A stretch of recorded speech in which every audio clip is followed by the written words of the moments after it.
প্রতি বছর ২০শে আগস্ট সারা পৃথিবী জুড়েই পালিত হয় বিশ্ব মশা দিবস।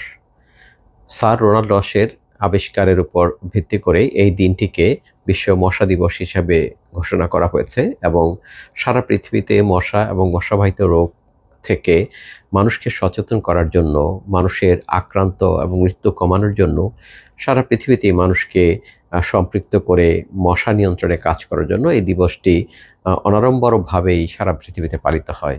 কিন্তু মশা দিবসে মশার দেশে অবহেলিত মশা দিবস। বাংলাদেশের মতো এত মশার ঘনত্ব পৃথিবীতে কোনো দেশে নেই।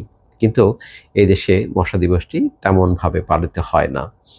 আমরা বাংলাদেশে জাহাঙ্গীরনগর বিশ্ববিদ্যালয় থেকে সবসময় চেষ্টা করি লেখনীর মাধ্যমে, বিভিন্ন কথাবার্তা, বক্তৃতার মাধ্যমে মানুষকে সচেতন করার জন্য, রাষ্ট্রীয় পর্যায়ে যারা মশা নিয়ন্ত্রণে কাজ করছেন তাদেরকে সচেতন এবং সম্পৃক্ত করার জন্য।